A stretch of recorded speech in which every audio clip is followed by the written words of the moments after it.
कैद खाने में थी। वो दोनों उन सभी के साथ न रहकर कैद खाने में रहा करती थी। बेटे, तूने तो 2-2 शादियां कर ली, पर क्या फायदा इन शादियों का जब तेरी दोनों पत्नियां ही तेरे साथ नहीं रहती। तो क्या करूं पिताजी, वे दोनों माँ की शर्तें पूरी नहीं कर पाई। अगर उन्होंने माँ की शर्तें पूरी कर दी होती तो आज वे दोनों कैद खाने में कैद नहीं होती। ठीक है बेटे, तू चिंता मत कर। तूने अपने पसंद की शादी की, इसलिए तेरी माँ ने उनकी परीक्षा ली, लेकिन वे दोनों उस परीक्षा में पास नहीं हो पाई। अब मैं तेरे लिए कोई ढूंढता हूँ, तो फिक्र मत कर। आप सच कह रहे हैं पिताजी? हाँ भाई, सच कह रहा हूँ। अच्छा भाग्यवान, सुनो, मैं बाहर जा रहा हूँ, मुझे कुछ काम है, शाम तक आऊंगा। ठीक है जी।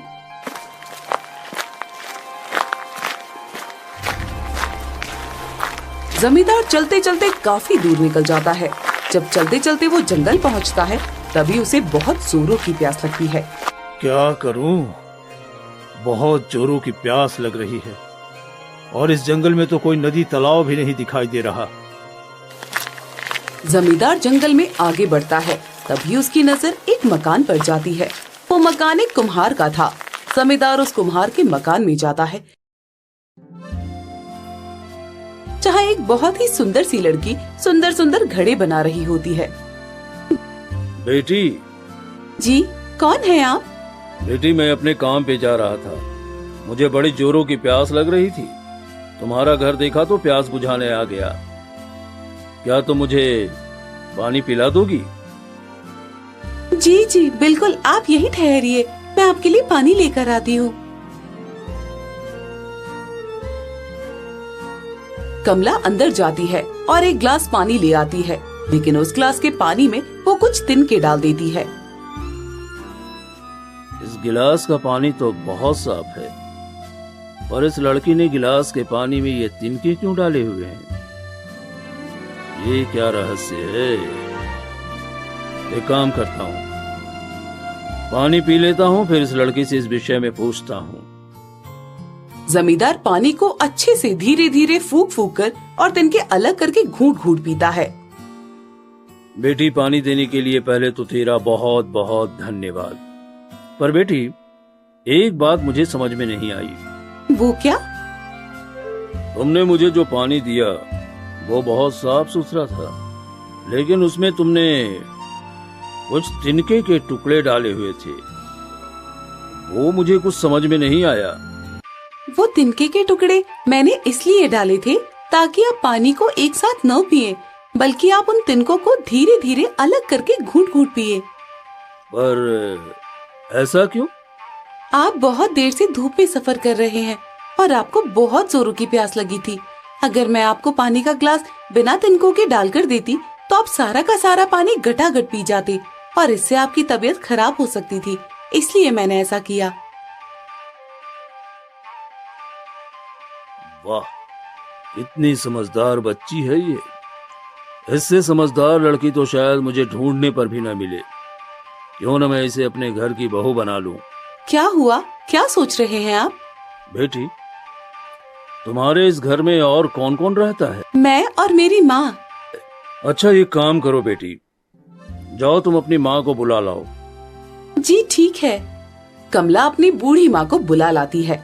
जी कहिए, कौन है आप और आपको मुझसे क्या काम है? जी, मैं सुंदरपुर गांव का जमींदार हूँ। मुझे आपकी बेटी बहुत अच्छी लगी है, मैं इसे अपने घर की बहू बनाना चाहता हूँ। क्या ये आप क्या कह रहे हैं? हम ठहरे एक मामूली से घड़े बनाने वाले और आप जमींदार। हमारे पास तो 2 वक्त की रोटी भी खाने के लिए नहीं है और न ही हम आपको कुछ दहेज में दे पाएंगे। फिर कैसे बनेगा हमारे बीच संबंध? नहीं नहीं, हमें आपसे कुछ नहीं चाहिए, हमें सिर्फ आपकी बेटी चाहिए। अब आप बताइए, क्या आपको ये रिश्ता मंजूर है? पर मालिक, इतनी जल्दी? हाँ, तो शुभ काम में देर नहीं करनी चाहिए। फिर ठीक है, मैं कल ही बारात लेकर आपके घर आता हूँ। माँ, आप इन्हें हाँ कह दीजिए। बेटी, तू ये क्या कह रही है?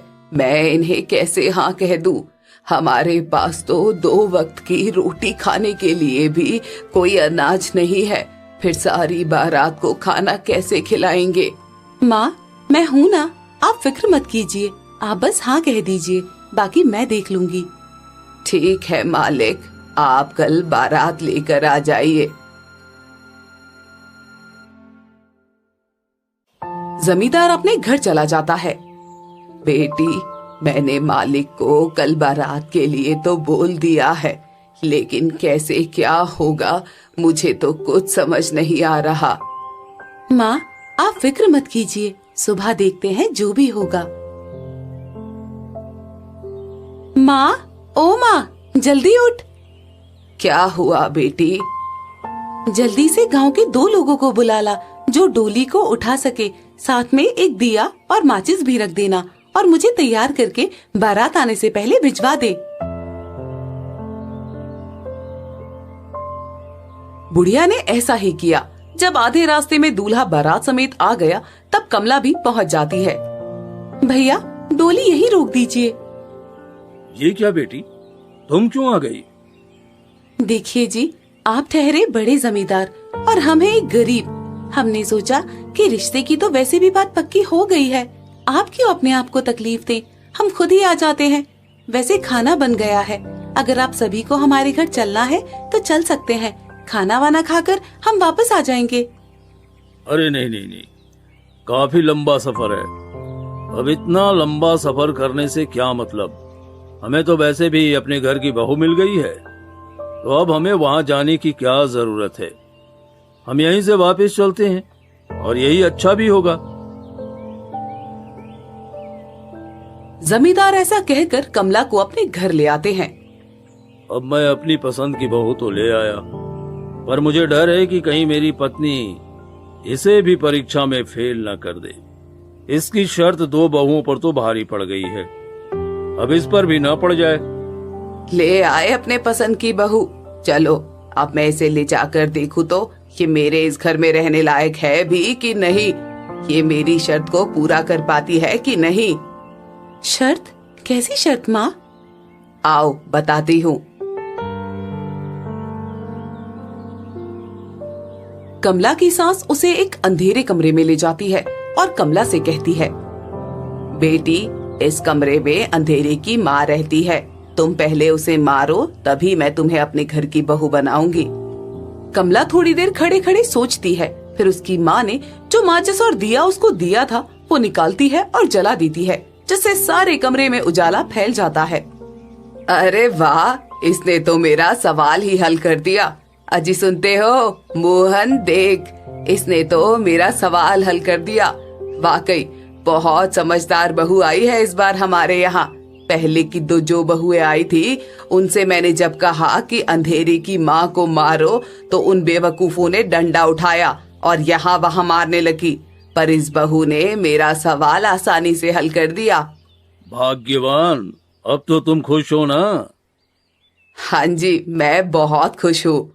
हाँ तो अब चलो भी, बहुत दूर से आई है, उसे खाना वाना दे दे चलकर। ठीक है, चलिए। मैं खाना नहीं खाऊंगी। क्यों बेटी, खाना क्यों नहीं खाएगी तू? माँ, आप पहले उन दोनों को जिन्हें आपने कैद किया है और बाहर निकाल दीजिए, फिर मैं खाना खाती हूँ। नहीं बेटी, वो दोनों तो मूर्ख हैं, बेवकूफ हैं, दोनों मेरे सवाल हल नहीं कर पाई, इसलिए दोनों उम्र भर कैद ही रहेंगी। तो उनकी फिक्र छोड़ और खाना खा। माँ, उनके पास जितना दिमाग था उन्होंने उपयोग किया, अब 5 उंगलियां एक बराबर थोड़ी होती है। आप उन्हें माफ कर दीजिए, उन्हें नहीं समझ आया तो उसमें उनकी कोई गलती नहीं, आप कृपया कर उन्हें माफ कर दीजिए।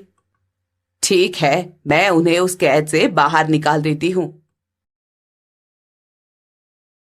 कमला की सास उन दोनों को बाहर निकाल देती है, जिसके बाद वे तीनों बहुएं खुशी खुशी साथ रहने लगती हैं। साथ रहते रहते उन्हें अरसा बीत जाता है। एक दिन पूरे राज्य में सूखा पड़ जाता है, जिससे लोग अनाज के दाने दाने को तरस जाते हैं। सारे राज्य में भूखमरी फैल जाती है। तभी जमींदार अपनी 3 बहुओं से कहता है, बेटी, इस राज्य में लोग दाने दाने को परेशान हैं।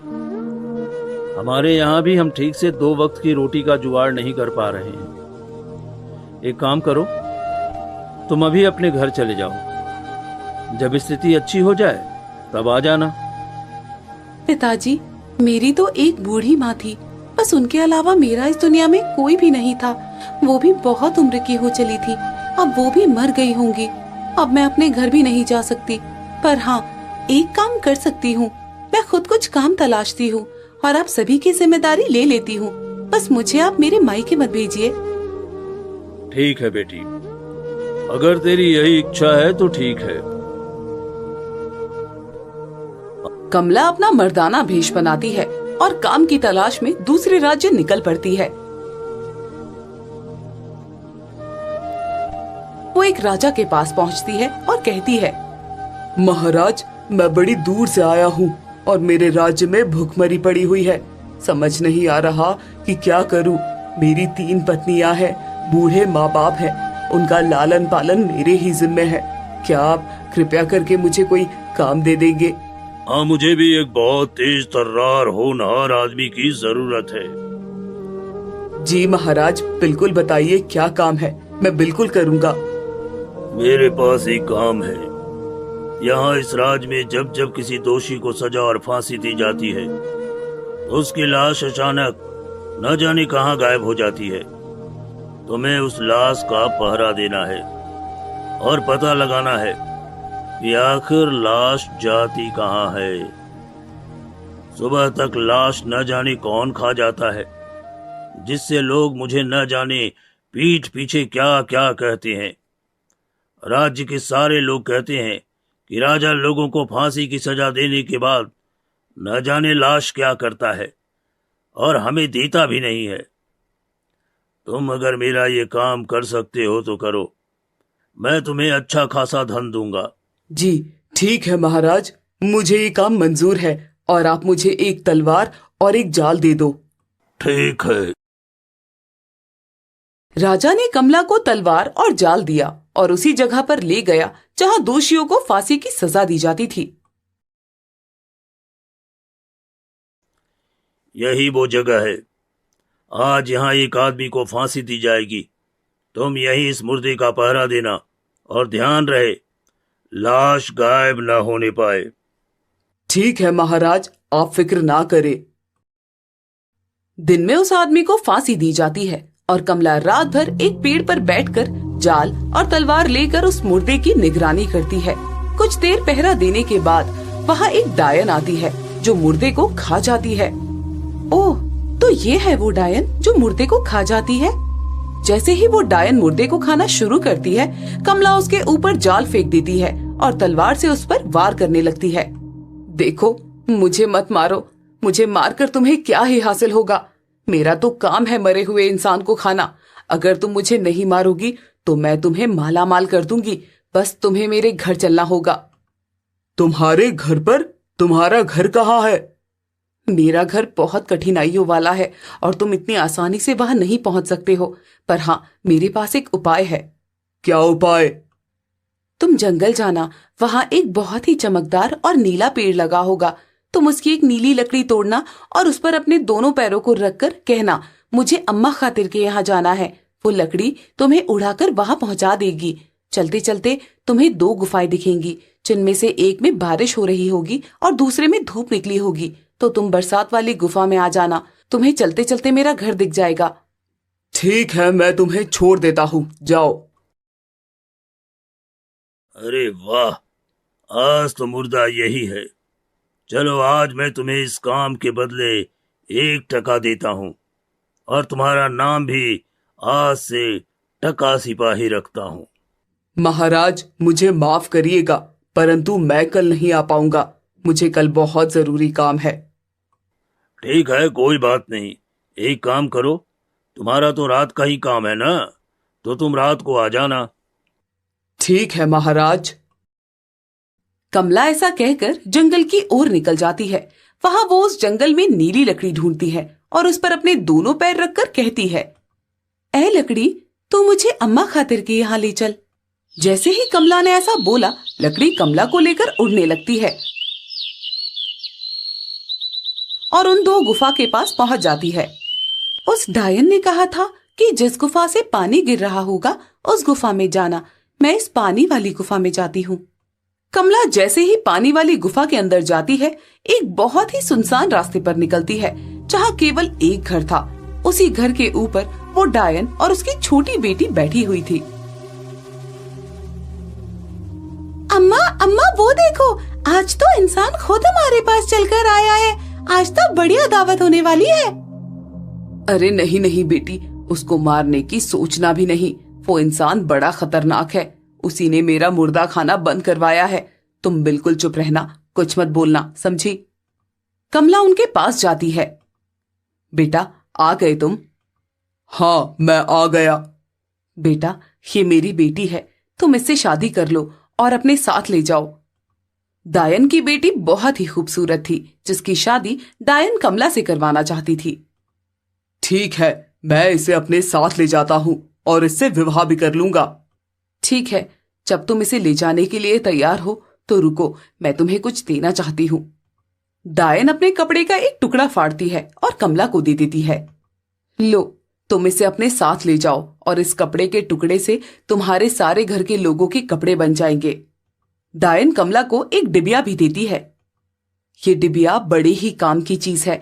अगर तुम इस डिबिया से किसी भी चीज का इरादा करोगे तो तुम्हें वो चीज आसानी से मिल जाएगी। ये लो, ये उड़ान दस्ता है। अगर तुम इस उड़ान दस्ते से कहीं भी ले जाने बोलोगे तो ये तुम्हें उड़ान दस्ता वहीं लेकर के जाएगा। अच्छा, तुम्हारा बहुत बहुत शुक्रिया। अब मैं चलता हूँ, मुझे महल जाकर रात में पहरेदारी भी करनी है। ठीक है। कमला डायन की बेटी को लेकर पहले सीधे अपने घर आती है। अपने घर के सारे लोगों को वो कपड़ा देती है, जिससे सबके बहुत सुंदर सुंदर कपड़े बनकर तैयार हो जाते हैं। एक दिन की बात है, मंत्री कमला के घर से गुजरता है, तभी उसे प्यास लगती है। बड़ी जोरों की प्यास लग रही है। चलो इसी घर से किसी से मदद मांगता हूँ। कोई है अंदर? कोई है क्या? हाँ कहो, क्या बात है? अरे बड़ी जोरों की प्यास लग रही थी, जरा पानी पिला देंगी क्या? हाँ हाँ जरूर, क्यों नहीं, आइए अंदर आइए। अरे वाह, इन लोगों का मकान तो छोटा सा है, लेकिन इनके कपड़े तो देखो, किसी शाही परिवार के कपड़ों की तरह लग रहे हैं। पर ये कपड़े इन सभी के पास आए कहाँ से? तभी उसे कमला दिखती है। अरे तो तुम्हारा घर है ये? जी, ये मेरा घर है। ये लीजिए पानी। ठीक है, फिर मैं चलता हूँ। मंत्री सीधे राजा जी के पास पहुंचता है और उन्हें बताता है। महाराज, ये जो आपने महल में नौकर रखा है ना, अरे मुर्दों की देख रेख के लिए, इसके घर में बहुत सुंदर सुंदर औरतें हैं। इतना ही नहीं, इसके घर की सारी औरतें इतने अच्छे कपड़े पहनती हैं जिसका कोई जवाब नहीं। ऐसे कपड़े तो हमारे महल में भी किसी के पास नहीं है। क्या सच कह रहे हो मंत्री? जी महाराज, मैं बिल्कुल सच कह रहा हूँ। पर उसकी सारी पत्नियां मुझे कैसे हासिल होंगी? महाराज, मेरे पास एक उपाय है। हाँ हाँ मंत्री, जल्दी बताओ क्या उपाय है। आप उस नौकर को यहाँ बुलाइए और उससे कहिए कि आपके राज्य के इस कोने से उस कोने तक बहुत लंबी नदी बनाए, और वो भी सिर्फ एक रात में। राजा दूसरे दिन कमला को बुलवाता है। तुम्हें आज मेरा एक काम करना है। तुम्हें मेरे इस राज्य में एक दिन में बहुत गहरी नदी बनानी है। अगर तुम ऐसा नहीं कर पाए तो मैं तुम्हें फांसी दे दूंगा। कमला सोच में पड़ जाती है और अपने घर जाती है। क्या हुआ जी, आप बहुत परेशान लग रहे हैं। कमला उसे सारी बात बताती है। बस इतनी सी बात? ये तो बहुत आसान काम है और आप चिंतित हो रहे हैं। ये आसान काम है? तुम पागल हो क्या? और क्या, अम्मा ने जो आपको डिबिया दी थी वो किस काम आएगी? आप उस डिबिया से जो चाहो मांग सकते हो। एक काम करिए, आप उस डिबिया से 2 जिन मांगिए ताकि वो दोनों एक रात में नदी बना दे। कमला ऐसा ही करती है, जिससे एक रात में नदी बनकर तैयार हो जाती है। महाराज, ये आपने क्या किया? इतनी लंबी चौड़ी नदी बनवा दी जिसमें सारे बच्चे जानवर गिर रहे हैं। महाराज, आपने नदी बनाकर अच्छा नहीं किया। आदमी चला जाता है। हरामखोर, तेरी वजह से हुआ जो भी हुआ है। राजा दूसरे दिन कमला से कहकर सारी नदी को हटवा देते हैं। महाराज, कुछ तो करना पड़ेगा ना, वरना वे सुंदर औरतें आपको कैसे मिलेंगी? फिर क्या करूं, तुम ही बताओ। महाराज, मेरे पास एक उपाय और है। आप कल उससे कहना कि वो जाकर पता लगाए कि आपके माता पिता स्वर्ग में है या नरक में। राजा दूसरे दिन फिर कमला को बुलवाता है। जाओ, मेरे माता पिता का पता लगा कर आओ कि वो स्वर्ग में है कि नरक में। अगर तुमने पता लगा लिया तो मैं तुम्हें बहुत सारा इनाम दूंगा, और अगर तुमने नहीं पता लगाया तो मैं तुम्हें सजा दूंगा। कमला फिर अपने घर जाती है और उदास बैठ जाती है। आज आप फिर उदास हैं, क्या हुआ जी? कमला उसे सारी बातें बताती है। बस इतनी सी बात के लिए आप चिंतित हो रहे हैं? आप एक काम करिए, राजा से कहकर एक चिता तैयार करवाइए और आप उस पर लेट जाना। साथ में डिबिया भी रख लेना। जब चिता जलने लगे तब आप डिबिया से कहना कि मुझे एक छोटी चिड़िया बना दे, और चिता जलने पर आप वहां से उड़ जाना। कमला दूसरे दिन राजा जी के पास पहुंचती है। महाराज, आप एक चिता तैयार करिए ताकि मैं पता लगा सकूं कि आपके माता पिता कहाँ हैं, लेकिन मुझे इस काम में 8 दिन का समय लगेगा। ठीक है। राजा कमला की बात सुनकर बहुत खुश होते हैं। वो फौरन चिता तैयार करवाता है, जिसके बाद कमला वहाँ से चिड़िया बनकर उड़ जाती है। अरे, अब मरने के बाद कोई कहाँ आने वाला है? एक काम करता हूँ, उसकी सारी औरतों को मैं अपने महल में ले आता हूँ। नहीं महाराज, आप उन्हें 8 दिन के बाद ही महल में लाना, वरना बाकी लोग कहेंगे राजा अपनी बात का पक्का नहीं है।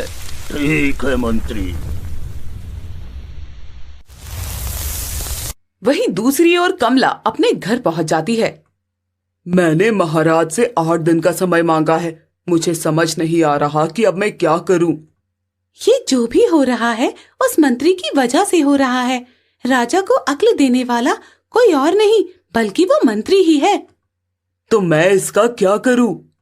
दाइन की बेटी कान में कुछ फुसफुसाती है। कमला दूसरे दिन राजा जी के पास पहुंचती है। अरे, तुम तो बहुत शक्तिशाली हो। लगता है तुम्हारे पास कोई चमत्कारी शक्तियां हैं। महाराज, मैं आपके माता पिता से मिलकर आया। वो दोनों वहाँ बहुत खुश हैं। महाराज, वहाँ बहुत सारा धन भी है, किसी बात की कोई कमी नहीं। परंतु क्या? परंतु उनके पास एक आदमी की कमी है। हाँ, बताओ, किस आदमी की कमी है? ये सारा राज्य अपने माता पिता पर न्यौछावर कर सकता हूँ। महाराज, उन्हें एक मंत्री की कमी है। आपके माता पिता इस बात से बहुत परेशान है। उन्होंने मुझसे कहा कि मैं आपसे इस बात को कहूँ कि आप अगर उन्हें अपना मंत्री कुछ समय के लिए दे दें तो अच्छा होगा। वो कुछ दिनों बाद आपको आपका मंत्री लौटा देंगे। बस इतनी सी बात। सैनिकों, जाओ मंत्री के लिए चिता का प्रबंध करो। नहीं महाराज, आप ये क्या कर रहे हैं? मुझे नहीं जाना है। मैं यहीं आपके पास ठीक हूँ। नहीं मंत्री, तुम्हें मेरे माता पिता की सेवा के लिए चुना गया है। जाना तो तुम्हें पड़ेगा ही। राजा जबरदस्ती मंत्री को सैनिकों के हाथों चिता में बिठवा देता है और उसे आग से जला देता है। कुछ ही समय में